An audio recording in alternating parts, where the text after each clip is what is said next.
Hey guys, today we have Beall, who is the largest collector of ancient Egyptian vases, and these vases are out of the world.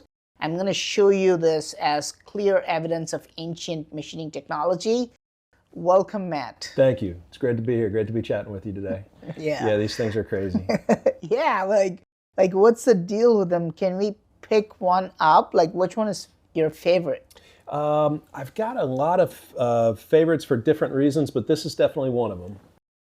So, how old is this? That one dates to 3200 BC. 3200 BC, that means this is 5,200 years old? Correct, yeah. Am I holding a vase that's 5,200 years old? Yes, sir. And it's machined to perfection. This is the part that really goes crazy, because there's no way you can chisel this, right? There's no way you can hand carve this. Correct. This is machined to perfection, and you're telling me that this is 5,200 years old. Yes. Yeah. So there's different. Some people you know how the term hunter-gatherer changed over time, and people changed that to mean something else after we discovered Göbekli Tepe and Test Templar. Yes. Well, the definition of handmade is now being changed by people, because now they're including the lathe within what's considered to be handmade. So lathe-turned things are handmade now? Now they are, according to some people. Yeah. So it was certainly not beaten with a chisel, beaten with a rock. And that's impossible. And people hate when I say that it's impossible to make that with a chisel. But once you see it and feel it and understand the dimensions and the symmetry involved in it, there's no way that could possibly be made with primitive hand tools. Yes. I mean, the truth is humans can kind of intuitively tell if something is handmade or machine made. You don't look at a can of Coke and you say that's handmade, we know it's machine made, and I can tell you right away that there's no way this was hand carved, right? Right. What material is this? That's red granite. Red granite? Mm-hmm. And what's the hardness of this? 6.5. 6.5 on Mohs hardness scale? Mm-hmm. That's pretty hard, right? What kind of tools would they have used to make them? Like you had to carve something, you need something that's at least 6.5 or more to carve on it, right? What material was used? Yeah, that's a big question. We are looking at them through scanning electron microscopes, SEMs, now, to try to figure out what tools were in there cutting it from the inside and from the outside.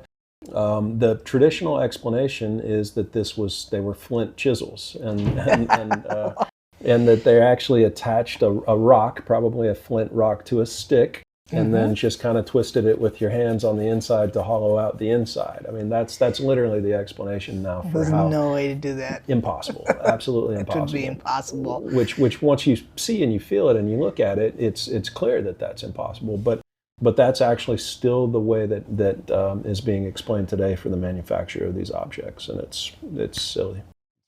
It's much more likely that that one, or that others that are highly precise, down to just a couple of thousandths of an inch of perfect roundness. It's much more likely that they would be somehow have been a modern recreation, a modern forgery, than it would be that could be made with hands. Yes. Yeah.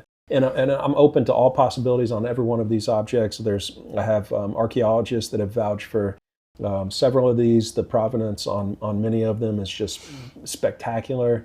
That one we have provenance on going back to 1968. Oh, really? Yep, it was. You have certificates? I do. Yep. That comes with the purchase of every one of them. So. Oh, really? Wow. So that was owned by Teddy Kollek, who's the mayor of Jerusalem back in the 1960s and 70s, and so that was in his private collection, and then sold to Mr. Fayez Barakat, who's currently the world's largest private owner of ancient antiquities, period. Oh, really? He's a fifth generation business owner of antiquities. And so he personally vouches for that object and many of the others that he's sold me, and he's encouraging me to do this research, and he's not shying away from it at all, So that also gives me confidence that what we're looking at here is true, genuine, ancient, authentic artifacts. Yeah. Yeah, let's pick this one up. This one looks... Oh, these move around, huh? Yeah, so this, you can spin this. This will spin for days. Oh, I see. Yeah. They made sure they're not flat bottom. Right. None of them are very flat. Oh, I see. That's very interesting. What about this one? That one also spins. Yep. Oh, Yep. These are medicinal pots. Is that what they are? In terms of the function, it's Well, what was inside? yeah, right. That's the question. It's if you ask the mainstream, then they'll tell you it was perfumes and herbs and spices or whatever. But nobody really knows what they were used for. Why do you think they made them without the flat bottoms? Why do you think? Do you think it has a reason? I don't know. I don't know. I don't know. But do you think that well, in South India there's a type of medicine called Siddha medicine, and they always store things in pots that don't have flat bottoms. Okay, because even with the slightest touch, it just moves around. Like, what do you do when you pick up Pepto-Bismol, right? You're gonna shake it first before you drink it because all the good stuff settles at the bottom, right? So all the medicinal pots, the containers, they were made sure that they did not have flat bottoms because even with the slightest touch, the contents would get mixed up. This was common practice in some parts of South India, because if people could make a vase like this, they could easily make a flat bottom. Right. Right? Yeah. Why would they? Right. It would be a mistake to think that, they just didn't make them like with flat bottoms by mistake. No, these guys could do such a great job, right? So they made sure that these pots would move, even if I just put it here, just move around, because they did not want things to settle at the bottom. This was my theory. Because why else would you make it like this? Right. And it's even the ones that appear like they have flat bottoms. Like this one, it's actually a rounded bottom. Yeah. And so it's like these all of these made sure they're not really flat. Right. They'll spin. I mean, and these are from different people. This one clearly has a lot of age to it. It's been through some stuff, but yeah, it's 90% of them do they have to move even with the slightest touch because right. They needed that for some reason. Yep. Right? Yep. For some reason they lack friction on the bottom. Yeah. Yeah, and the mainstream theory is that they were placed in sand. And so the round bottom somehow helped the sand. But you can make a flat surface very, very easily just by rubbing two surfaces together. Yes.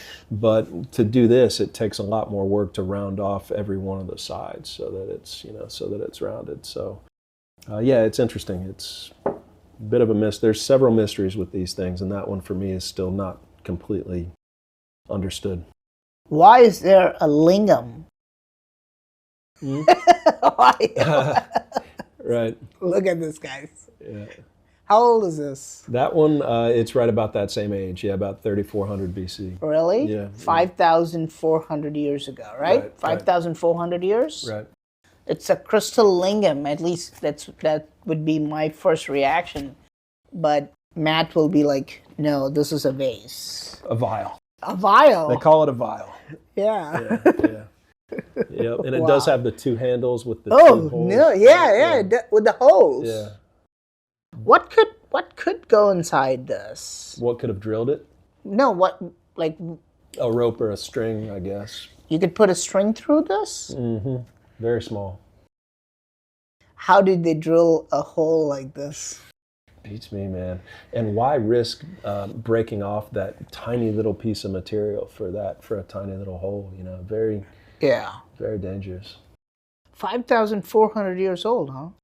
Yes. Yep. I just checked. Where'd you find it? That is from an art dealer. That was from Mr. Bearcat as well. Okay. Yep. And where did they originally find it? See, that's the question. You don't get like a grave site or a dig site on anything that's on the antiquities market.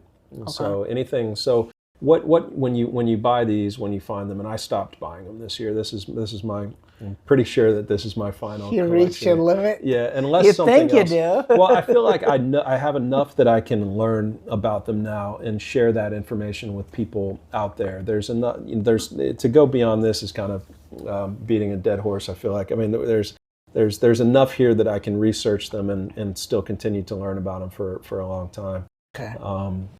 But yeah, so when you don't know where you got this from, basically. Well, they're originally right. Yeah, they're found of course, in Egypt. They're found under the step pyramid. They're found in burials and tombs are all throughout Egypt. But which specific tomb or burial?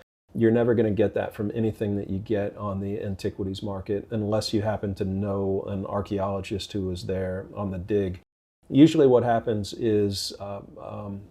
Well, these over the course of time, every ancient object would have been at some point, in someone's burial, and then looted by archaeology, and then and then usually gifted to some dignitary or noble or politician or whoever it might be, head of state, that given as gifts.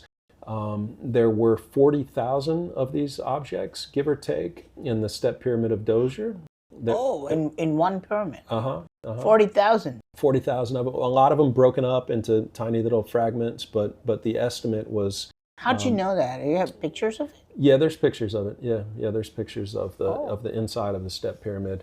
There's some debate on that exact number, but I think it's a ballpark number that's probably about right based on what I know. And this is a hobby for me. I should say that this isn't my full-time job, but I try to share the information to the best of my ability and to the best of my knowledge. But that was 1927 when Jean-Philippe Loyer, who was an archaeologist who went into the step pyramid and basically immediately found that huge stash of these objects. And many of them were alabaster. Probably the majority of them were alabaster, which is a softer stone, but. Among you got some here? But among that, I purposely stayed away from all alabaster because I think that the alabaster was a later. I think the alabaster is copying these. I think that these are the true older and much more interesting artifacts. But Jean-Philippe Loyer went into the step pyramid and immediately found that huge stash of these. But there was another archaeological team that was in there excavating for 20 years prior and supposedly didn't find any of these, didn't find anything. And so there's some speculation as to whether or not they were looting, whether or not they were pulling these out, and that's where that's how these entered into private collections, into private hands, and why we don't know the exact sites or digs on a lot of these things. But the fact is that these exist out there. You can find them if you go online and try to look at them today, right now, on various sites. You're not going to find very many. There's maybe two that I'm aware of that are for sale right now. One is on etiquities.com, and it's, in my opinion, dramatically overpriced, and so. Otherwise, you'd buy it. Otherwise, I would. You said that was the last one. Yep. But they sell them, but they do come up for sale periodically on estate sales. And so like some collector, a family member, head of the family will die. They'll pass it on to his kids. The kids will need to liquidate it to pay the taxes on the estate, and so they'll come up for auction on places like Christie's or Sotheby's or Bonhams or Placus, auction houses, very, very credible, established auction houses that do their homework to verify that these are real to the best of their knowledge. They'll sell them. And so, those are kind of the ways that you can go about attempting to collect these. I feel like if they were manufactured in modern times and they were fake, that there would be a lot more of them. Yes. Absolutely. A lot more than 2 in the world Yes. right now that you can find. I was very fortunate last year to get on these early and to start collecting them before kind of the buzz about them kind of got big and got loud, because people are starting to understand now how incredible these objects are. Yes. Yeah, if you want to look at the measurement on some of these, we can see, for example, this one here, which was the first one that we picked up. If you look at the x-axis versus the y-axis, and this is difficult because I'm trying to keep it flat, but it can be a challenge. 112.13 millimeters, so this goes out to the 100th of a millimeter, and then you rotate it, you close this, you flip the axis, you start all over, and then you pinch down on it. You're at 112.13 millimeters. So 112.13, so to the nearest 100th of a millimeter, this has the exact same dimensions on the x-axis and the y-axis of the width. Right. And so, that's not chopping at this thing with a chisel. Right. Absolutely. That is turned on a very high precision machine of some sort. Right. That's not in the archaeological record. We don't have a lathe prior to 1300 BC in the archaeological record in Egypt. And so, and the lathe that we do have on some hieroglyph, some random hieroglyph from 1300, is not capable of producing a 100th of a millimeter deviation of perfect roundness. It's it's a hand tool, and that's similar. You see that perfection on many of these. This one here, if you look at the lip on the x and the y-axis, right here, the variance between the two is 0.4 microns. Wow. Yeah, a micron. Micron is 1,000th of a millimeter. Correct. So, 0.4? 0.4 10,000ths of a 4 10,000ths of a millimeter. That's crazy. It's impossible. You can't see it. So it's the size of a bacteria or a red blood cell. It's smaller. It's smaller. So it's very microscopic, the difference. And so the lip is in that 1 or 2 thousandths of an inch, and the width you can't measure on this because of the handles. But I think the mouth is different because there's a bit of potential damage here where they measured it. You can see it, you can feel it, it's kind of scratchy. But this measurement that they got to be 0.4 microns on this one it's the best measurement that I've seen on any of them. This brings up a lot of questions, because even if let's assume they, obviously it has to be lathe machine. Let's say the machine is machined it using lathe from the outside, but what would they do for the inside? Right. This is Well, they just go like this with a stick. Right. That's the question. So they have to have a smaller, stone here. And as they go inside, they would have to have a bigger stone. How would they put the stone through this? It makes no sense. That makes no sense. It makes no sense. Right? So if you put a stone tool attached to a stick, it has to go through it, right? But how do you clear this part? Right. Because the mid part is wider than the mouth, right? So it's be impossible. That makes no sense. I would say this is pretty hard to do even today. Yes. Like how would you do it today without what do we do? Use CNC lathe? I think a 5-axis CNC mill probably is what you would try to cut that with. Yeah. But how would you hollow it out? I'm not exactly sure. You can see cutting the outside, and then you'd have to turn it because you would be left with the material would still be between the handles. Yeah. You would still have material here even if you lathed it. And so how would you come back and then turn it to cut off that material without even seeing it? Yeah. And the wall thickness on these is, it's perfect from this side to the other side. Really? The thickness is It's the same? It's as accurate as the rest of the measurements on it. Yeah. And It's I can see incredible. it is a real hole.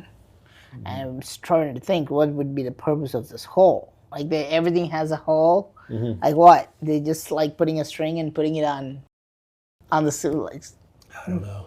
I mean, that's funny. you know, yeah, I've heard some wild speculation Tell me. well, it's just, I mean, the most, I mean, just the most rational, normal thing that you could think of is that they take some kind of a animal skin and they stretch the animal skin out and then they tie a string around the lip, because most of them do have the mouth and the lip and the neck on the inside, that you could tighten that off and create an airtight seal on something that you wanted to protect, you know. So I guess for me, you know, that's the most logical sounding thing that I've heard so far. But you know, the function of them, what were they used for? It's who knows? Who knows? It's yeah. I'd hate to even start to speculate with that. Well, but why would they create something like this? You know, why? I guess the question is, why would you create it? You know. So perfect, you mean? Yeah, so perfectly. But why would you choose granite? You know, why would you choose like what's the hardest material and then start to machine it? Like it's got to be a reason to do it, right? Why would they do this? Again, how old is this? That one I'd have to check, but it's right in that same time period. It's right around that 300 BC. The ribbed jar. Right. This is really out of the world. It's like, but why would somebody try to make, like today, if you had time, would you make something like this? I'd be like, okay, let me just make a granite vase, like to perfection. There must have been a reason, right? Yeah. What would that be? I mean, maybe it's because if they make it with wood, it deteriorates, right? It just like kind of disintegrates after some time. If they made it with gold, if they made it with iron or other, it gets rusted and it's gone. And if they make it with gold, people just sell them or they just melt it. Yeah. Sure. So if they made it, and this was the thing about ancient temples too, you know, all the temples built using wood or metal and all those things are gone. But the stones, nobody, you know, like what do you do? Because it just sits there like a rock. It is a rock, right? Right. So they probably did that for durability, right? So it's like, I'm going to make this and nobody can do anything about it for like the next 5,000 years. And Right. precisely what we're doing today. We're looking at it because if they made a metal jar like this, people would have... Yeah. Be melted down or rusted or whatever. Yeah. Yeah, like if you look at ancient art and what's for sale in terms of ancient art, what's available, these artifacts are some of the oldest, if not the oldest, artifacts that you can buy. And in the world. In the world. Wow. Yeah, it doesn't get older. I mean, you know, you might find arrowheads from 10,000 years ago. You might find like just flint arrowheads, flint scraper. That's right, it. Right. Yeah. But how do you even know how old that is? You know, but painting and writing, it doesn't last more than 1,000 years. You know, it's going to be, it just deteriorates. It just decomposes. But stone lasts forever. So, you know, if you're going to want to create something that's going to last forever, you would choose a hard stone like granite, like diorite, like basalt. You know, a lot of these hard stones, quartz crystal. Yeah. And you would choose that medium to create something. To make sure they just last forever. Yeah. Huh?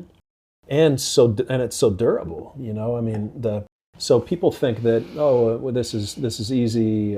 Michelangelo was carving the statue of David, but that's marble. You know, marble is a easy, very soft stone. Rock, yeah. Right. Marble is like alabaster. It's like what the dynastic Egyptians were working with. I dropped this one. This is basalt.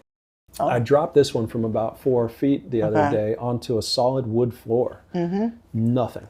Oh, absolutely really? No damage. No damage. And you know, my heart was damaged, but this had no damage to it. You know, and it made like a popping, like a sound almost. It was Really? very strange. You But thought it broke it, huh? no, it Did you? I shouldn't ask you this, but did you break any? No, I haven't broken any of them Okay. yet. No, Okay. don't jinx me. Yeah. That I gotta one- be careful, man. I'm a clumsy guy. Yeah, I gotta be really careful. Yeah, I've dropped two. So let's see. This one right here. Wow. This was fancy. so that one was on the front seat of my car, and I slammed on the brakes, and it went boom straight into the footrest of my car. Really? No Nothing? damage. No damage. What kind of material is so amazing? If it is really 5,000 years old, so Yeah. it's fantastic. It's Brescia. To hold It's limestone and calcite. limestone and calcite, huh? Mm-hmm. Yep. That's fantastic. Yeah, white limestone, pink calcite. It's a common medium that the ancients used. They used, on the softer side of the stones, they used this limestone calcite. They used limestone, which you see here. This limestone calcite, limestone, and then they used the harder stones. And it seems like they were getting really playful with the softer stones like that. Like that's about like marble or alabaster. Limestone and calcite's about a 3 on the Mohs scale. So easier to work with, but still extremely durable. You know, it's going to slam into a car footrest and it's going to Nothing is going to happen, huh? Right. That's good. Right, for sure. Like, what's the oldest vase that you have here? About the same? Yeah, I think this one is extremely old. A lot of the basalt artifacts that you see are some of the first mediums that they began to play around with, and so that I believe is 4,000 BC. 4,000 BC. Are you saying this is 6,000 years old? Correct. Yeah. Yep. 6,000 years? Yeah. I don't think we have any artifacts like this even in the museums. 6,000-year-old stuff. Maybe in Cairo. I haven't seen any. I can't recollect that's 6,000-year-old artifacts like this, machined to perfection. Inside, we can see turn marks. Right. In any museum. Yeah. In India, I don't think. That's fantastic. Yeah. Yeah, that one you see the tool marks on the inside of almost all of these. Most of the insides were not polished. This is clearly turned, right? 100%. Yeah. 100%. And people say, "Oh, well, the potter's wheel that predates the potter's wheel." And 6,000 years old. Yeah. There's nothing. Right. When did the Egyptians come up with the potter's wheel? What, 2000 BC? 2800 or so BC Okay. is my understanding. Yeah, 2900 BC. Okay. But potter's wheel is just for pottery. It's it's for that. It's not for gonna, mud or it's not clay. gonna carve basalt. Right? Yes. Right. That's another common argument. Well, they just turned it on a wheel. Nah, it doesn't really work like that. Yeah, you got that endoscopic thing, right? Can you see the turn marks inside this? Because this is small already, right? This is okay. So Matt's got this endoscopic camera. Is that what it is?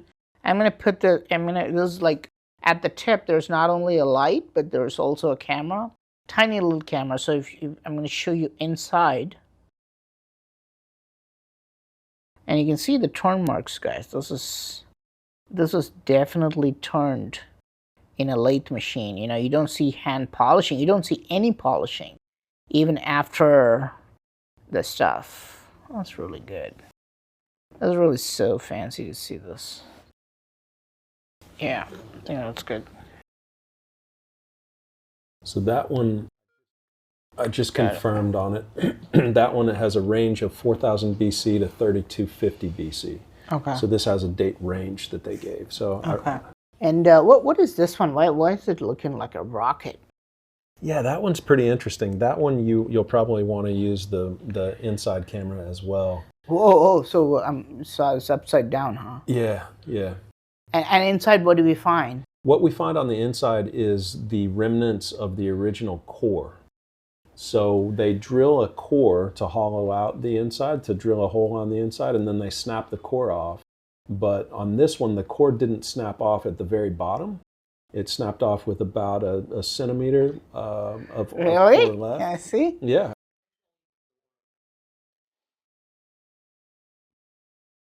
There's a side cam. Ooh. Ooh, whoa. Isn't that cool? Wow.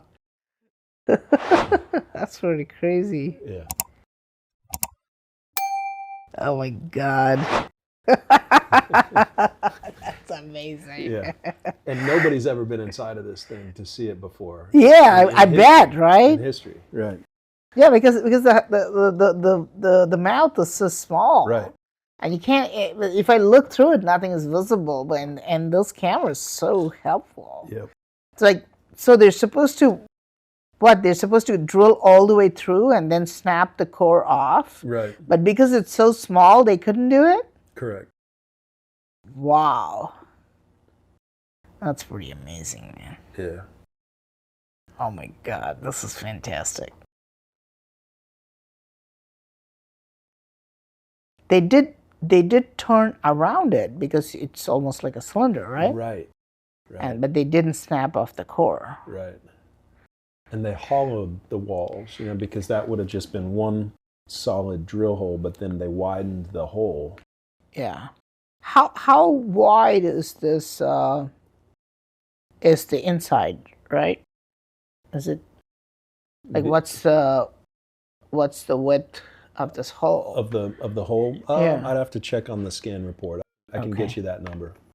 Yeah, this one also is worth noting that this actually lights up white under a black light. It has fluorescence. Mhm. So I don't know.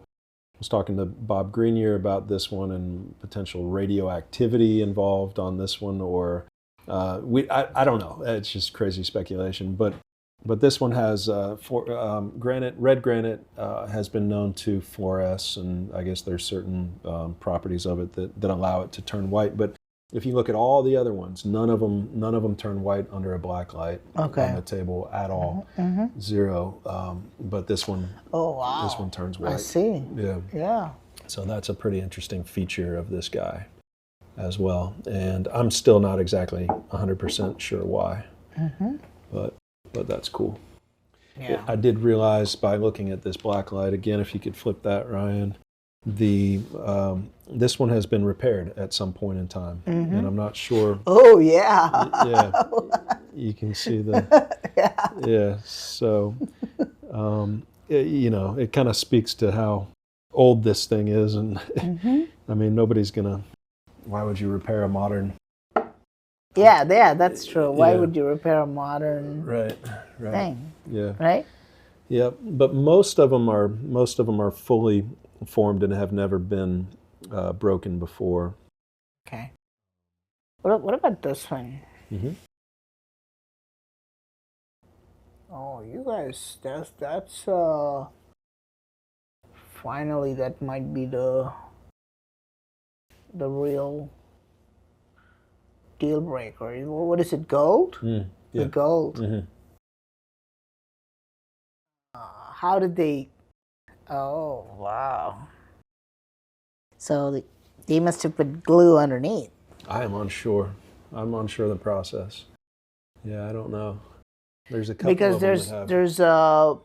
because how else would you do it? You got to put glue Uh-huh. underneath. You don't think they melted and just pasted on it? Is that what you think? I have no idea. Yeah, they would have put glue underneath, and the interesting part is they would have, if this is really ancient Egyptian stuff.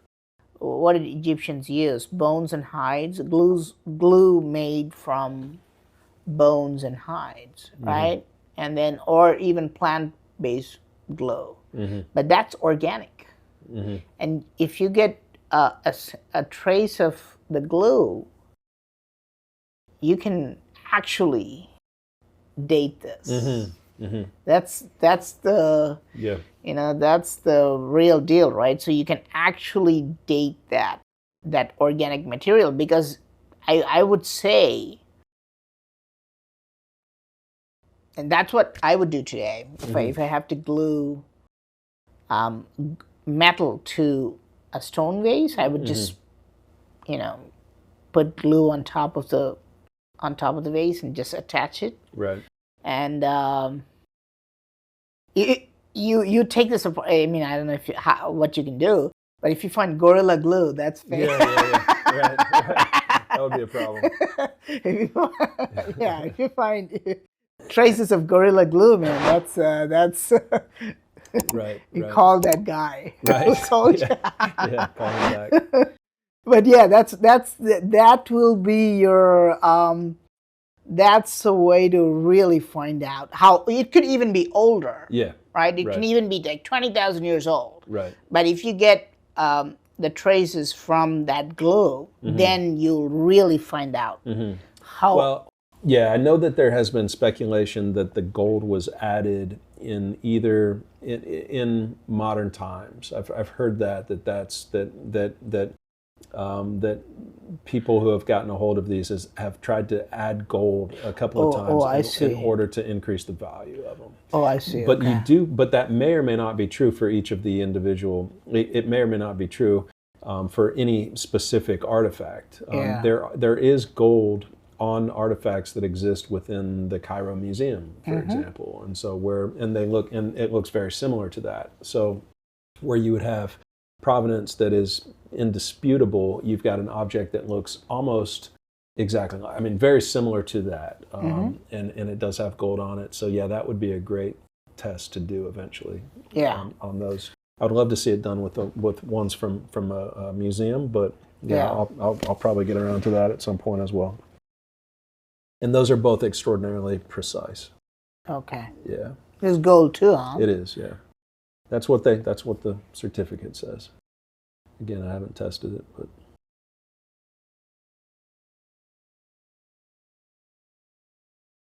yeah, that's really fancy. Wonder what they're. There it is. Yeah. So this is the one that's in the. Is it the Cairo Museum, Ryan? Yes, I believe so. Yeah.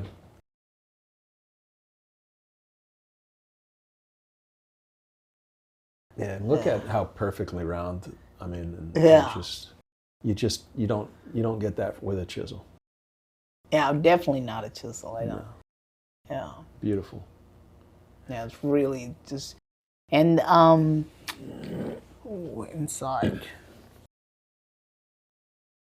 And did you ever see what like any traces of any material from inside? Is there a way to test that? I'm just getting started on scanning them with a local resource that I know who lives in Naples, who has a scanning electron microscope, and Ben Van Kerkwyk from the Uncharted X channel came down and scanned a couple of fragments that he had, and what kind of technique? What's that? Laser? Scanning electron microscope. So they use I think they're literally firing electrons into the walls of the fragments and looking at them at microscopic levels and seeing what appears. And he found titanium as what? Yeah, he found there was a little tiny little piece of titanium that was embedded into one of the tool marks. But yeah. I think they were using titanium tools. But it was just one piece. It could have been somehow contaminated in modern times, I guess, maybe if someone went in there with some but the big finding from the initial scans was that there was no finding, really, that there was no flint, there was no copper, there was nothing embedded that would have looked like an ancient Egyptian tool. They were very clean. And so the question is, well, did they wear off over time, and did we lose the micro particles of the tools that would have fractured? So right now it's still more work needs to be done on that, but they found it, and I found it very interesting that they didn't have nearly as much remnants of tools that they thought that they would. Just a little piece of titanium, and the rest was basically clean. What do you guys call this? The shoulders? Call them lug handles. Lug handles, yeah. how symmetric are the handles? Like, is this really symmetric? Like, is this like diametrically opposite? Every one of them is offset. It's offset. Yeah. This one is offset? Every one of them is offset. Really? Yep. Which and so the critics of the artifacts will say, "Oh, look, they didn't know what they were doing," you know. But it's very consistent that they're all offset by a different number of degrees. And dude, you know what that means. It was intentional. But why? Well, I think that they wanted them to be closer on one side than the other. They had a front and a back for whatever the functional purpose was. If it was hanging around your neck and you wanted it to not tip over, or but I'm not exactly sure. It would come down to the function, I think, to understand why. Well, because they were using it as actual containers, you know, because just this is large enough. Or maybe you'll take the bigger, this one. I'm just trying to be careful. Thank you. Because if you make it diametrically opposite, right? So I imagine it's like offset like this on this side, right? So there are two, what Matt is basically saying is that both these handles are like towards me rather than perfectly at 180 degrees, right? So in this half, you have two handles, and on the other half, there's none, right? Because I would imagine these are actual containers used for pouring things. If you use an actual container, you want both the handles on one side because it's easier to pour. If it's diametrically opposite, that means it's not a real container, it's not a real vase. It's a decorative piece, right? So if you have a big flower vase on this table and you're not using it as a container, you can have them diametrically opposite, right? Because you're not actually using the handles for anything. But if you're going to use it 10 times a day, you want it offset, right? So the handles should be offset, right? Yeah. And that's what the potters would do too, because they should put the handles like towards you, two handles this side and none on the other side, right? Because that's a natural way of drinking or pouring, right? Because it should be offset to this. This is what it actually shows. It means these were not decorative pieces. They were actual containers for convenience. But this will be now. This will raise a lot of questions, because if you put two handles on one side, thus it shouldn't be able to stand like this, because now in this half you put two extra handles, right? And there's none on that half, so it should tip over like this because of the weight, right? Because you've added two handles on this half and none on this side. So they have to increase the weight on the other half. Right. But now what they do, like they just made it thicker. Right. Did they make it thicker? On the wall, on several of them they did actually. Yeah. Yeah. Wow. Yeah. Yeah. In order to keep it balanced. No. Yeah. So this is a good example of that, where the handles are just slightly offset to this direction, and so this wall that's is thicker. Is slightly thicker. How much thicker? It's just dude. You know what that means? It's less than a millimeter. You know what that means? That means they understood center of gravity 5,000 years ago. Right? Like 5,000 years ago, they knew. Okay, so I'm gonna make it thicker on this side with the handles, like make it heavier, and I'm gonna make it thicker on this side because otherwise. It just it would fall. Be out of balance, right? And so they knew the center of gravity, and they had to. That's not clever, man. That's genius. It is. It is.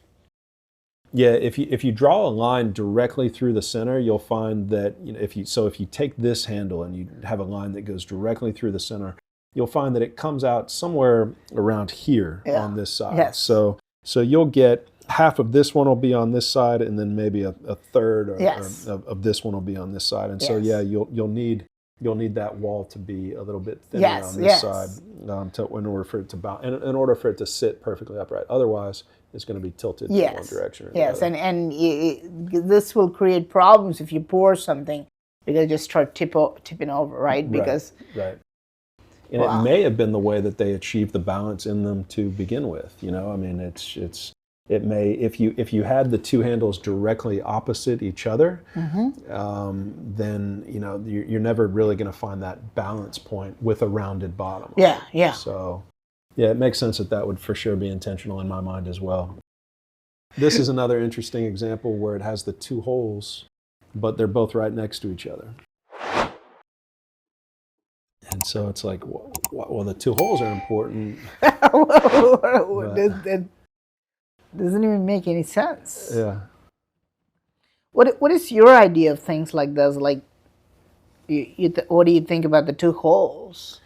Yeah, it's obviously important that they had the two holes on it but they put them on the exact same side on that one, and so the question is, for what purpose? What did they? Because you couldn't really tie a string on that one. If you tied a string underneath the bull noses, then it would just slip right off of the bottom. Right? Yes. So this is not for like putting a leather lid and tying it in. No. Maybe. No. Yeah. So what could that be for? And what about the little bumps?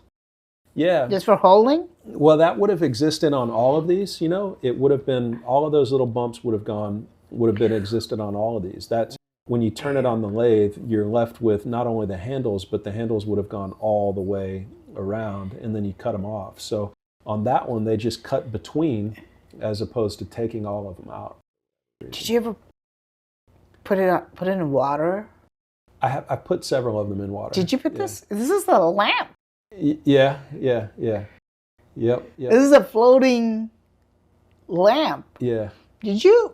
Yeah, this would be a weird question. You have a bucket? We do.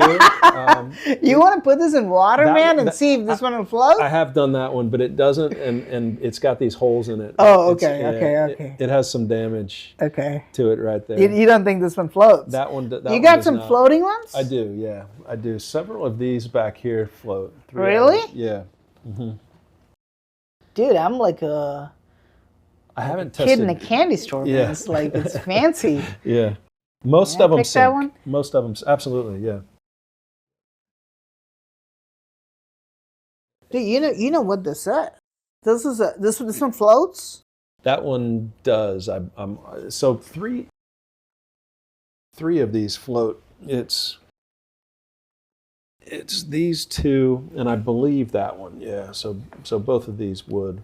I don't think this one floats. Is this really floating? Yeah, that one does, for sure. You checked it? Yeah. You have footage of this? I do, yeah. Yeah, I'd be happy to share it with you. Oh, there you go, Ryan, yeah. Oh, wow.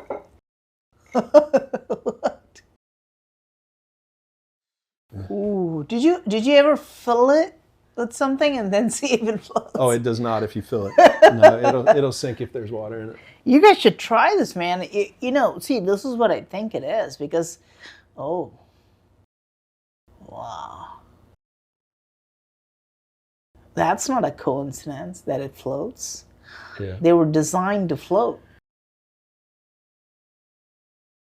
They're designed to float. You should try things like this because I could say when I saw that one or whatever I saw, that one. Mm-hmm. My immediate reaction is to think that that's a lamp. Mm-hmm.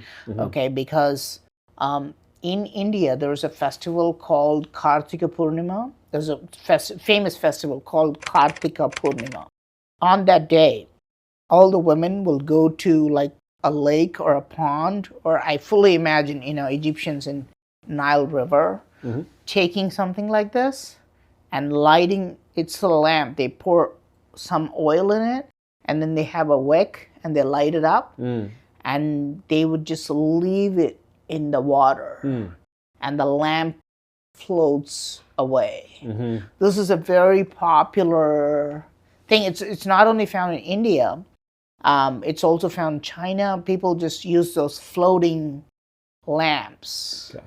And that's what it just immediately reminds me of that. That's what I would be doing, floating, yeah. Mm-hmm. Mm-hmm. Yeah, floating lamps, yeah. This is a popular festival everywhere. Yeah, I'm sure it started maybe in India, but even in China, you can see the whole, like the river, covered with these. Right. Egyptians probably did it in Nile River. This is just my guess, but Yeah. This one floats as well. I'll trade you if you want. wow, yeah.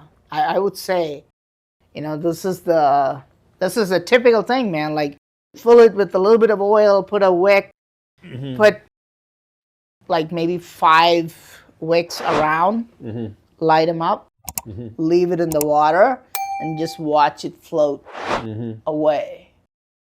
I will bet you this is not oh wow, it floats fully. Like it's not even. Right. Yeah. Yeah, it's awesome. Yeah, the plates mostly do, and all of the plates typically do. That one is super interesting because it's very thin. Yeah, it floats. Yeah. Ooh, what? Ryan, if you hit the light for a second, I'll shine a flashlight on this one. No way. Yeah, you can see this will go right. This will go right. You can see right through the walls on the side there. Down. No. Yeah, isn't that crazy? What? Yeah. So I mean, you're talking about diorite, which is one of the hardest stones on the planet, and they've cut it so thin that it's translucent to light. How thin? That's about 3 millimeters. And the rest? The rest gets up to 5-ish millimeters. Yeah, how old do you think this is? It's in that same. I think really? It's in that same time period. 3 millimeter thick for on diorite.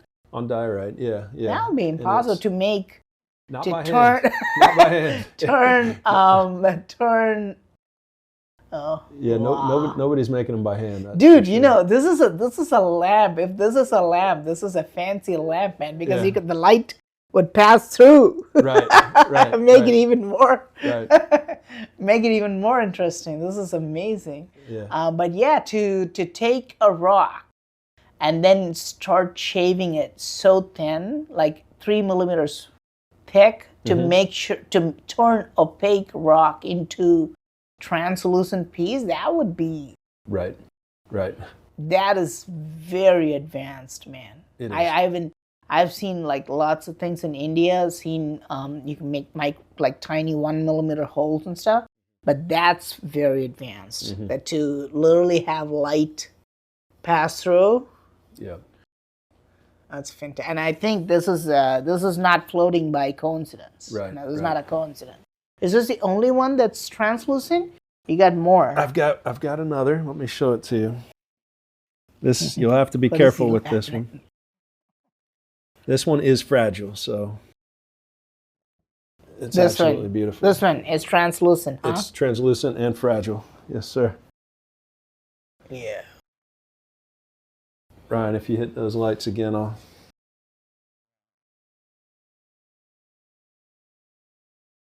Yeah. Wow. 2 millimeters thick. 2 millimeters, huh? 2 millimeters around. What material is this? This granite. It's the really? red granite. Yeah. Wow. Yeah.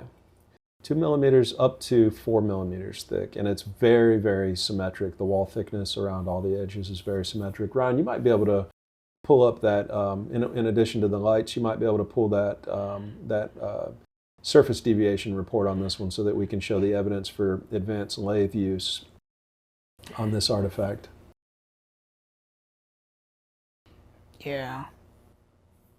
That's really crazy. Let me show what the GoPro here. I'm just going to show you from the inside how it looks, because you can see the light. You see that? He's saying it's 2 millimeters, right? Correct. I've never seen anything like this, to be honest with you. How many do you have like this? You have a bunch? That thin? No. No, right? No. 2? 2. That's very rare, man. Yeah. That's they don't never survive. seen. I've never seen anything like this. It's not that I'm very shocked. Yeah. By your collection. It's just Oh, but you got turn marks in there too. Yes, and that's a mystery. Were those to measure volume on the inside? Here, let me shine that in there so you can see it. But were those to measure volume on the inside, or was it a slip of whatever the tool was that was turning? Yeah. And the tool could have potentially cut those marks into there. Yeah. But let me, if you look at the outside, hey Ryan, can you hit those lights? Yep. If you look at the outside of it, you can see it lighting up. Oh yeah, yeah. Yeah. So. Yeah, that's amazing. Yeah, it's completely translucent. Actually, how do you make that with granite? This is just huge mystery. Yeah. Yeah. It's amazing, man. So you got these two are the ones which are translucent, or you got more? Correct. Those would be the. Well, of course, this one's translucent as well. Yeah. Yes. But no, those would be the ones, for sure. Yeah, there are fragments that are underneath the step pyramid that have walls that are this thick, but it's rare that they've survived, in one piece. Okay. So you will see fragments like this. Okay. Ben has one that's about this thickness. Mm-hmm. I have a plate. You have a plate? Yeah, that's about that thickness as well. That survived. But it's not granite. So the granite has the quartz inclusions in it, and so the quartz is what the light passes through. This is greywacke, which is a stone. Wow, I would. And this one floats as well. Oh, right up to the brim. Right up to the brim. you put anything inside, it's gonna fall. Yeah. Or if you get a wave, if you're out in the water. Yeah, that wouldn't be a lamp. No, that would be impossible. I think. Right. Yeah, that thing would be going under. Even with the chip, on it, it's got some chips. And you can see that this was, so what tool made this? Because it's not exactly centered. The middle part. Yeah, of it. Yeah, it's not. There's offset, right? Right. So it clearly wasn't made in some, perfect machine, but at the same time, the thickness of it is very symmetrical. It's very well made, but it's not totally centered. What's the hardness scale of this? Greywacke, I believe, is a 5. 5? Yeah, that's still pretty hard. Yeah. It's maybe a 4.5 or something, but it's still a hard stone for sure. I'm surprised that one has made it, to be honest with you. Survived, huh? Yeah. So there's some interesting kind of, I think this one, if you want to look on the, it gets interesting, like with this one, when you're talking about how small this was and how they were able to get inside and hollow out the walls. And this is kind of a similar situation where they had to take so much material out of the inside. Oh my God, that's heavy. That's diorite. Yeah, very, very heavy, very dense. That how could they get up and underneath there to grind that out? Over time by hand. Yeah. It's a mystery as to how they made that.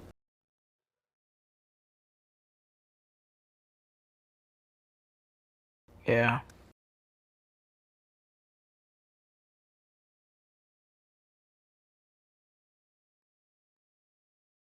You have traces of something here. You can probably take it to a chemistry lab and find out. Mm-hmm. You got traces of some stuff there, man. Mm-hmm. Probably some type of resin. It's like little splash marks, like little water marks. Yeah. Little, like they had some kind of wine or vinegar or something like that. They're really nice.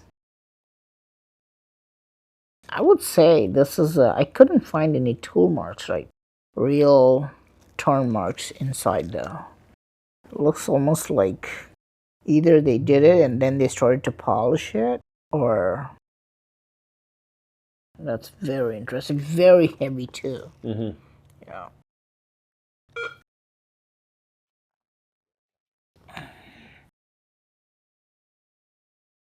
Why though? It just doesn't make much sense to think why anybody would make Yeah, yeah. like let's make some difficult things. Right. Yeah, one of the other interesting components is the dimensions of them. So we talked about the royal cubit and the royal finger a little bit earlier. These actually, as perfectly round as they are, they also, many of them, not all of them, but many of them measure in royal fingers, which is a subunit of the royal cubit, as you know. So Isaac Newton found it in the pyramids when he had them measured, and the King's Chamber, for example, is 10 by 20 royal cubits. It's 52.36 centimeters, and there's 20. Is the royal cubit? Is the royal cubit? Isaac It's Newton's 56 point what? 52.36. 52.36. Yep, centimeters, and when you divide by 28, there's 28 fingers in a cubit. When you divide by 28, you get 18.7 millimeters. That's the finger. That's the finger, yeah. So when you measure these, and you measure, the only measurable dimensions are the lip, which is the outside, the mouth, which is the inside, the neck, which is under here, and the width, and the height. When you measure those 6 dimensions, or 5 dimensions, on many of these, they match up to royal fingers exactly. Really? Yeah, which is an ancient system of metrology that was not supposed to exist in pre-dynastic times. It was supposedly invented by Imhotep for the construction of the Step Pyramid in 2650 BC. When that thing was made, but many of these are pre-dynastic, and so that pushes back the date of that metrological system prior to the first pharaoh, which is really interesting because this is exactly 4.0 royal fingers wide. Really? I'm sorry, 4.0 royal fingers tall, 6.0 royal fingers wide, and the lip is, I believe it's exactly 2 1/3, and the mouth, I believe, is 2.0. But we'd have to, we could double check that. But they're for sure in whole royal fingers, and then what looks to be fractional of 1/3 on this one, particularly in royal fingers, and so to within a couple of thousandths of an inch. So you're talking very, very precise. So it's not only the roundness that they made perfectly precise, they're also making the dimensions perfectly precise, which requires tooling and it requires measuring. And there's no evidence of anything other than a chisel to make something like this. And if this was a modern forgery, why would they put it into a system that nobody's ever really, modern forgers have never really even heard of or heard about? Fingers and exactly, and it's also a system that supposedly post-dates the manufacture. So if you're a modern forger, why would you put a metrology system in here that didn't even exist when this was made? It doesn't make any sense. So I think that we can learn more about the actual dates of these, knowing that information and when they were actually made and who actually made them. That doesn't, like, when did they start writing? Egyptians. Yeah, that's a whole other question. Yeah, when did they start? You'd have to start writing if you had measurements, right? When did the Egyptians start? Yeah, writing? It was in that 3300 BC time. And this period. is older than that, right? Right. Yeah, this is in that range. This one's dated, I believe, from 3500 to 3000. So it's like 200 years before that. Yeah.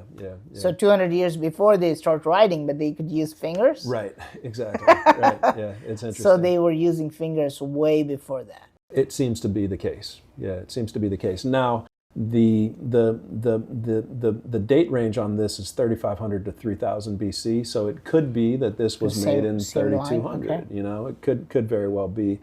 Or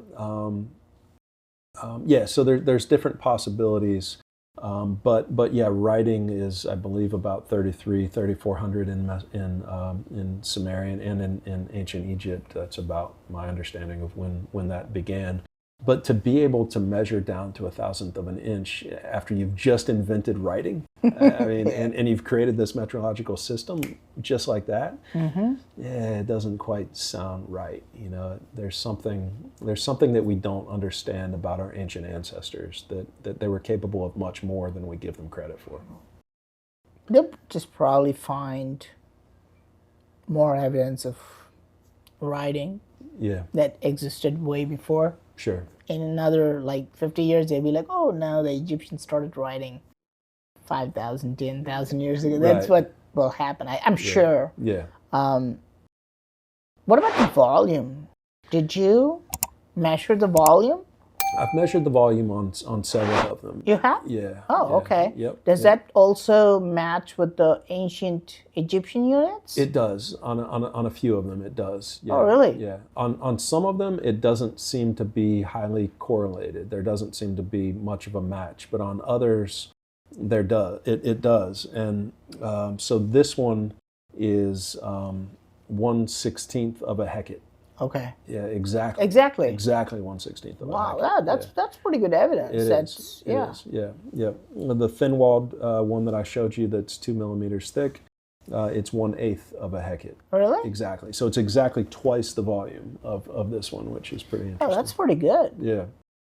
Yeah, that kind of confirms that they were using it for medicinal stuff. Right. Because, I mean, like just going back to it, right? Like a lot of people, like what's a liter, right? Like, or what's a quart? The linear measurement, right? So the what's 1 liter is basically 1 decimeter cube. I think it's 10 centimeter length, 10 centimeter width, and 10 centimeter height. If you make a cube like that, what's inside? You've got the liter? Yeah, that's a liter. So there's some connection between the linear units and, it's basically what it is, right? So that's how you develop.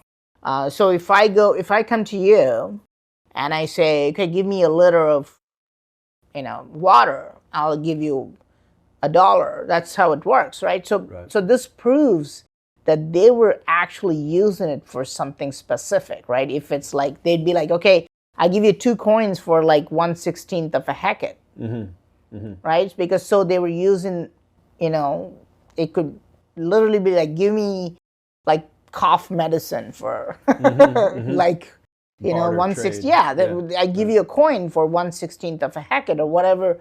Where they have like Roe or some Joe or something like that. Right. Yeah. Yeah, exactly. Yep. Yeah, they'd probably do it, and if the volume and the linear units match up, that's perfect, because now you know that they were, and also the offset shows that they were actually using it for pouring. They're probably using, it could be perfume, but it's also probably like medicine or something important, on a regular basis, right? Right. Yeah, you do see evidence of pouring on these as well, where on this side of the handles, if you were to pour this way or if you were to pour this way, you see a bit of erosion. Like you can, Oh, really? if you feel your fingers on here and on here, it's like there's erosion, and then on here it's a very sharp edge. So now, was it abrasive, or was there, was it an acid or something? Yeah, this is good stuff, man. Yeah. Yeah, that is true. Yeah. This side is smoother, and this side is like they haven't used it. Exactly. Yeah. Isn't that fascinating? Yeah. Yeah. If they do it for like a lot of times, Yeah. and even anything, this is the thing we see with rocks, right? If the water just keeps on flowing, it doesn't matter how hard the rock is, it just For sure. Yeah. it just becomes smooth. Right. Yeah, this is good. This is good stuff, man, because they were literally using it for something important almost on a daily basis, right? They'd be storing medicine or storing some important liquid, I would say. And I'm starting to think that the handles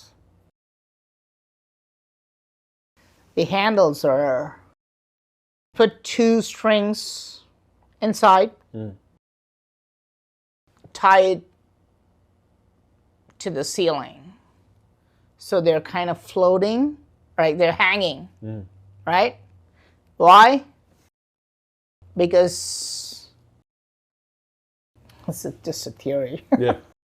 To make sure the rats and the animals and the cats don't get it, that's common practice to hang them from the ceiling. Yeah.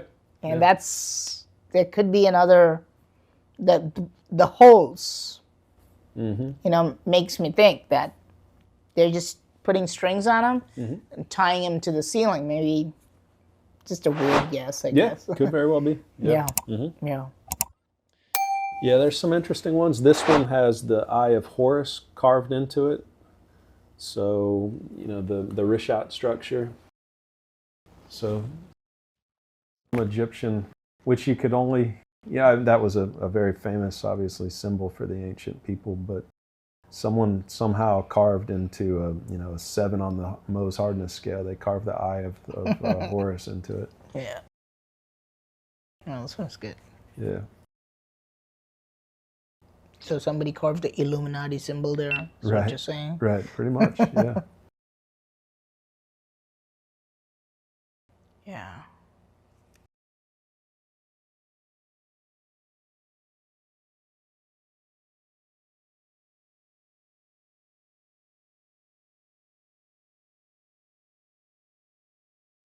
Yeah. Yeah. You got a great collection, man. Yeah, Well, how long did it take for you to get everything? A little over a year, honestly. I went after everything that I could find over the course of about 15 months, and this was everything that was available. And I had connected with all of the art dealers, and there's only about 12 or 15 people that you really need to know that have the capability of getting these things and sourcing them. And so I had them contacting me prior to even having them go onto market with them. They would, and so I was very aggressive, and I wanted to do that in part to keep the prices down, you know, because the prices have risen since people have been talking about these, and so it was nice to. You're not gonna give it to anybody, man. Right? No, I can tell. Yeah, no, these are. I'm going to study these for as long as I can. And learn as much about them. I would love to have them in a museum someday. You know, I'd love to allow other people to come visit them and see them. Yes. I would first love to be able to prove that they're authentic and genuine. You know, a lot of the ones, even in museums, I think that via scanning electron microscopes, that hopefully we can learn enough about the tool use and see commonalities and similarities to know that, hey, we can prove now that these things are genuine and ancient and authentic. That's one of my goals. And then once that's able to happen, would love to be able to get them into museums so that people can enjoy them and appreciate them. Yeah. Yeah. But yeah, I'm not interested in, of course, selling them. I think that once you see them, you kind of realize how spectacular they are. You know? Whoa, what is that? Is that real? Yeah, this one's interesting, right? This one here, it's like a bag shape. It has some damage to it. Wow.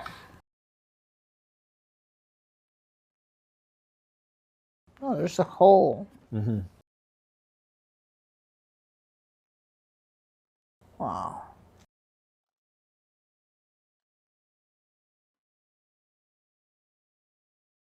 What material is this? Oh, that's just a stand. That's just a This metal. is new? That's a new metal stand. Okay, I see. Okay. And you guys put that through the thing? Through the hole, okay. Yep. Yeah, just because it won't balance by itself otherwise. Wow. It's amazing, man. Yeah. It's amazing. That one's interesting because it's you can probably see it from that angle how it sits like a V. Why would they make it? Right. And this is not a perfect circle either. This is wider on this side than it is on this side. So it wasn't turned on a normal lathe, and then how would this have been kind of rounded off? What tool would have even made this? Yes. It's a huge mystery. And also why? Like it doesn't serve any practical purpose. It's not a real like leather purse. You can't just Right. Right. It's not gonna Yeah. How do you balance it on the floor? Right. Right. To your point, would have to potentially tie it on strings or put it into the sand, maybe potentially, you know. But yeah, very, very interesting. And then, you know, you see stuff like this, which still has those two holes on the top of it. But could that have been maybe a cane? You know, could that have been put onto a piece of wood for walking around? Oh, you know? okay. Yeah. I see. Potential. I'm not sure, but it's a unique shape. One that I haven't seen. What material is this? That's also diorite. Yeah, that theory of just hanging up to the ceiling, that doesn't count here, right? Because it's so small. And how deep is this? Is this going inside? It goes about 2/3 of the way down, but Okay. it is slightly hollowed. They didn't just drill it; they hollowed This it. is very small. This is a very tiny thing. Can you see the? Is this the smallest one you have? No. Got something really small. Yeah. You've got the most weird, odd collection. It's just fantastic. It's like Yeah. Yeah. oh, This one's pretty What? interesting. Yeah. that's what. That's really crazy, man. Yeah. It's, how do you make a vase like that? No idea. No clue. How tall is this? Probably an inch? A little bit more? A little bit more, I think. Yeah, maybe. It's got the holes, Mm-hmm. and it's got the handles or whatever, and then it's got that little thing.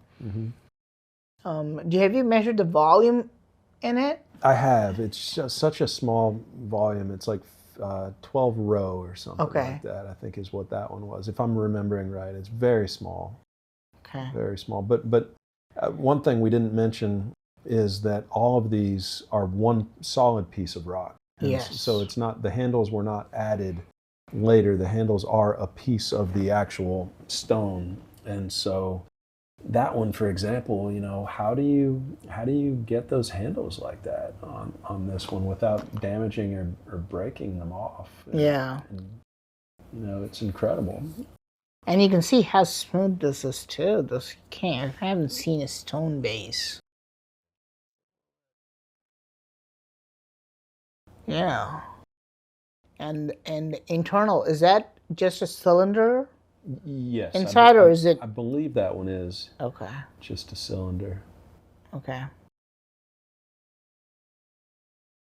Why would anybody in the world make something like this? Just trying to get into the mind of the person who made this. Wouldn't make, just maybe to show off. Maybe so. Yeah. You could see wearing that around your neck or something with, you know, some type of precious liquid inside of it, you know, whatever it might be. Yeah, maybe that's a good explanation. Did Yeah. you ever get the lids of these things? So the lids, that's a whole other interesting story. What they don't have lids. None of them come with a stone lid. What they have in the Cairo Museum is these mud stoppers. It's like these, they're like these, maybe they're clay. They're like these very weak, primitive little like clay stoppers. What? Yeah. You make something like this, and Right. and you just put a clay You just can't stopper. make the lid. Yeah, you can't make the lid. And they're the ugliest, most primitive little clay stoppers that you can imagine. And of course, according to mainstream, it was because they would fit in and then potentially maybe expand and seal or something. No, But that's nonsense. That's I nonsense. think so as well. You make a vase like this, you can make a perfect. I agree. Lid. You should. None of them. You found lids for none of them. None of them have ever been found with a lid. No. Wow. Yeah. Yeah, even in the step pyramid, there's no lids. They don't have matching lids on them. So it seems like the dynastic Egyptians went back and created these clay stoppers to stick inside of them for whatever they were using them for. Yeah, I will say to make a vase like this, because I'm going to put it in my hand to show how small it is. This is made of one piece, and it's an actual vase, right? So you can see inside. And it's made of one solid rock. I'd say this is impossible stonework. And even today, right, you could probably do this with machines. You could hand carve it in this shape. Because again, this is not even done with rotating, right? Because Right. it's not a lathe thing, because it has, it's not. And then probably inside, Matt says it's a cylinder, like a hollow cylinder inside, but if you put, yeah, I agree. I would be very, very surprised if we can make this even today. That's really amazing. Mm-hmm. So small too, Mm-hmm. very small. Mm-hmm. Got something. This is the smallest. Yeah, I mean, this one is very small and very very accurate. Do they? I think that's a natural crack. I don't Okay. think that one has been repaired. I think that's a natural crack within. Because I don't want to be the one cracking it, No, man. no, I'd just no. be like, dude, you cracked it. No, you're good. You're good. But that's a very precise limestone jar, and it's the same shape that you see. See the size of it. Right, same shape that you would see here, with similar larger ones. But This is the ancient tequila shot glasses. yeah, right. It'd be like, hey. Right. They might have been shooting something out of there. Probably. Who knows what? Purple. Yeah, but that one's one of the smaller ones, and then you see again Wow. basalt, which is also very small. Yeah. Yeah, that's amazing. You can see the size. It's just yeah. This Less is than 2 inches tall, on the bigger one, and maybe about 1.25 inches on the smaller one, I guess. yeah. The ones are then the ones with the wider mouth, that's fine. But the ones that have really like the tiny mouth, but inside it's wider, that's hard to do. Very, very difficult. Without cracking the whole thing, shattering Yeah. the whole thing. Yeah. And you can even see, like, why would they go through the trouble of doing this? It's just amazing work. agree. This is something that I don't even think the museum guys would have seen something like this. Have you? They have smaller ones in Oh, some they have? museums. In Cairo?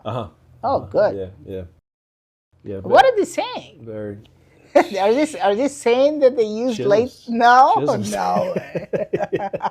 No way. You can't do that with chisels. I agree. It would be impossible. I agree. And people hate when you say it's impossible. People will say, "Oh, give people enough time," and It's possible. Well, yeah, that's true. yeah. That in that way, if somebody's saying, "Okay, I can keep working on it for 5 years," I could probably do it. It's true. Yeah. But would somebody do it? Yeah. That's a question. Yeah. It's not that it's impossible. I think to make them perfectly round, it's impossible with a chisel, because you can't measure that level. You can't measure 1/1000 of an inch because you can't see it with your eye. Yeah. So no matter. Well, then they'll just kind of tell you, "Oh no, they put it on a potter's wheel and they were doing it for 5 years." Yeah, right. And they'll say that's still handcrafted. There is a particular thing called culture tea in India. They can take a block of granite and they'll make something like this. Okay, completely with hand. So they start to use chisels. It's very roughly done.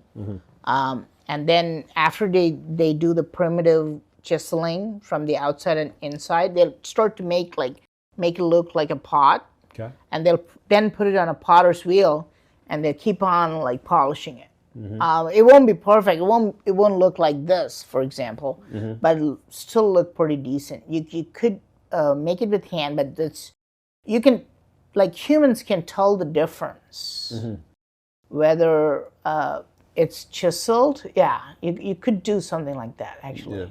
Yeah. And people, and he's gonna do it with clay, I think.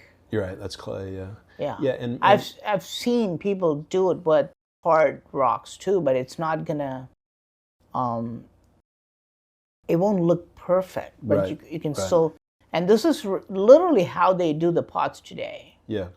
They still haven't gotten to the motorized stuff. Right. Some of them do, but they still just use the potter's wheel, and you can make.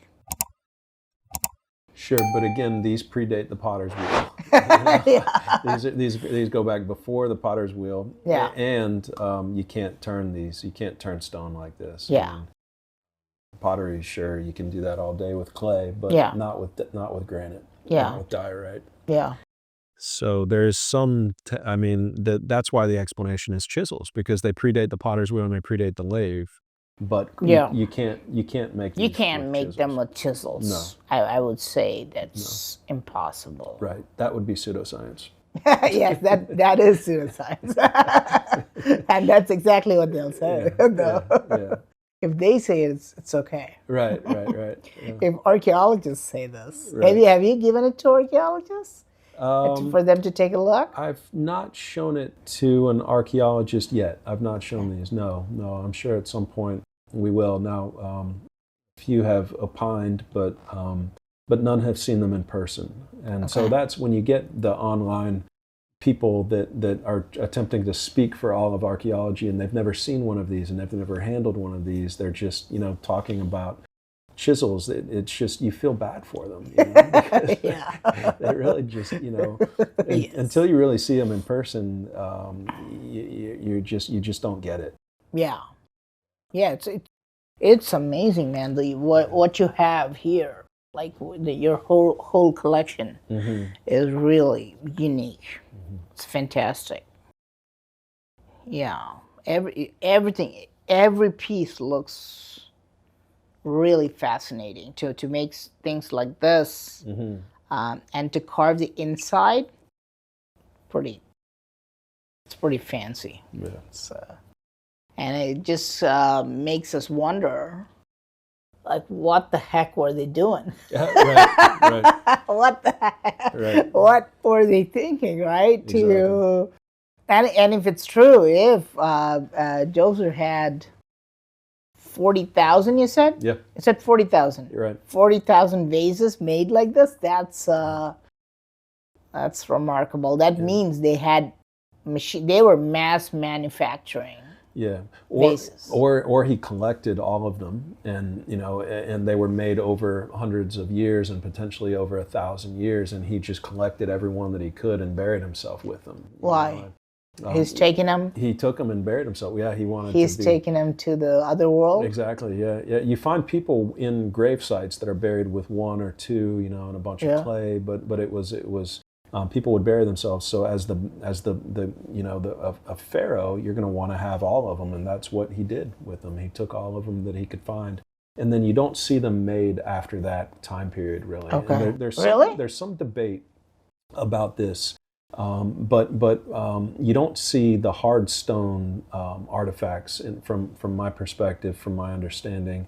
You don't see those made after Dozier buried himself. What you see is the alabaster imitations that are made after Dozier buried himself. So it's like they lost the ability to make them. And so that begs the question, did they ever have the ability to make them in the first place, or were they inheriting them from an even farther time in prehistory? Are they all pre-dynastic, for example, or even older? We're finding stone plates at Karahan Tepe. And so, are they turned? Turned, absolutely turned. Really? Absolutely. At Karahan Tepe too? Absolutely, yeah. Turned plates have been unearthed of granite and basalt. I just talked to Hugh Newman about this, and Wow, that's Yeah, good news. right. So those are 10, 11, 12,000 year Yeah, old that's much older. stone plates, right? That are perfectly round and turned. So it begs the question: did the Egyptians have the capability to do this? Because after he buried himself with them, you see these glyphs of people building plates, but they're all there's the plates from Wow. Karhan Tepe. So you see the alabaster reproductions in the glyphs only. You see these very tall alabaster vases and these big bowls that are clearly made from much softer stone. And they figured out how to carve alabaster. Again, it's like a marble on the Mohs scale. It's very soft. It's a very soft stone. But there's no real evidence that these were created after that time period. So it's another reason that might argue that that the pre-dynastic Egyptians were much more advanced. And I mean, if you look at the Great Pyramid and you look at the Step Pyramid and the Bent Pyramid, those are very precisely carved and created buildings on a major scale. I mean, you can see the stonework inside those buildings. It's phenomenal. That's equal to what we see here. This is just a smaller scale than those, but that's equal impressiveness and precision that you see on the pyramids. I mean, to be aligned to within true north by just a fraction of a degree is mind-boggling. And it could be argued that that was intentional, so that on the solstice they were picking up the 8 sides of the pyramid just perfectly. Yeah. So the precision here is very similar to what we see on the pyramids, and it's not matched really anywhere else in prehistory or history that I've been able to observe. Anyway, they get less precise after this in ancient Egypt as you go through the various dynasties. So they didn't evolve, so they didn't make it better. What's the last, after they stopped making this? After what? 4,000 BC 4,000 years ago? Yeah. I mean, you could argue that in that intermediate period, about 2,200 years ago, it was a difficult time for Egypt, and potentially that was the last time that they made them. This is a 2200 weird question. BC. What's the newest thing that you have here? The newest one that I have here, these all date to 2650 or before. Okay. So, yeah. So you haven't found anything that's newer? Correct. Yeah. That looks this good? Correct. Yeah. Wow. Yeah. So people didn't let's make it better. That's what people do, right? That's evolution. Usually things get better over time. These got worse over time. These got worse after this. They just stopped. They just didn't.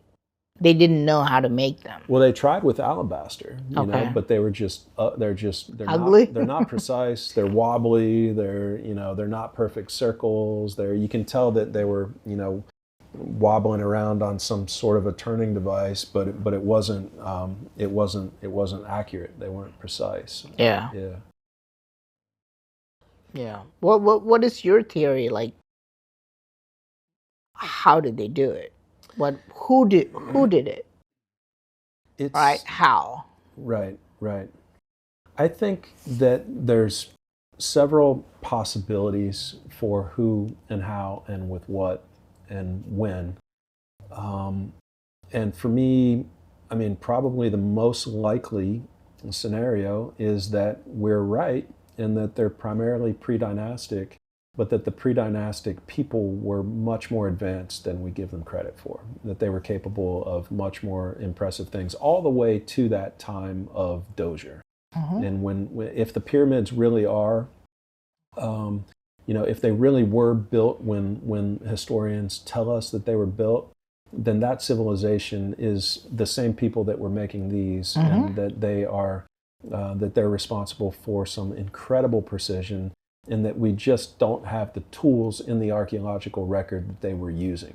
I think that they had a very sophisticated and precise lathe that they were using, but we don't have that. We don't have any evidence of a lathe prior to 1300 BC, so almost 2,000 years after these were made. But clearly these were turned on a lathe. So I think that's probably the most likely, but I don't know. They could be much older. They could be they could be 4, 6, 8, 10,000 years old, depending on the individual artifact. You know, I mean, every one of them has a different story. Every one of them comes from a different year. I'm not excluding any possibilities. And I'm not excluding the possibility that some of these came from modern times even, okay. that a few of them maybe are potentially modern fakes, you know, that someone made in the 20th century or even the late 19th century and snuck these and tried to, I guess it wouldn't really be before the excavation of Jean-Philippe Boyer in 1927, but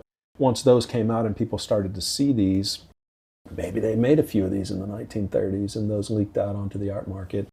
I don't know. I'm open to all possibilities. That's why I want to do the work and explore the possibilities and figure out what the truth is so that we can solve this mystery. I'm really, you know, I think this is one of the more interesting things that we can learn about our history from, our connected history of humanity. We're all a part of this human race, and we all have these ancestors that lived in Egypt and that created incredible things. And we don't have a lot of answers as to how and why and exactly when and with what tools. And so I feel like by studying these, we can really learn a lot more about what our ancestors were capable of. Yeah. Great. Fantastic. I think I'm speechless. Yeah. By looking at this. Yeah. But anyway, guys, so here we have, I've shown you this kind of unique collection. I would say Matt is the largest collector. Are you the largest collector of Egyptian vases? It's hard to know. It's really hard to know. I don't know of any other larger collections. Yeah, this is a unique collection. I don't even think you can see this in any museum, even in Egypt. So so we are here. I'm very happy, excited to show you and also touch and like examine them. You know, it was a great experience. Thank you, Matt. Thank you for showing me this fantastic stuff. Absolutely. Yeah, thank you for your interest in them. It's fascinating, and we can learn a lot from them. So I appreciate you flying all the way from India and flying all the way over here so that we can explore these and get them out to more people. So people are interested in these things. So there's a lot to learn from them. So I appreciate your interest. Thank you.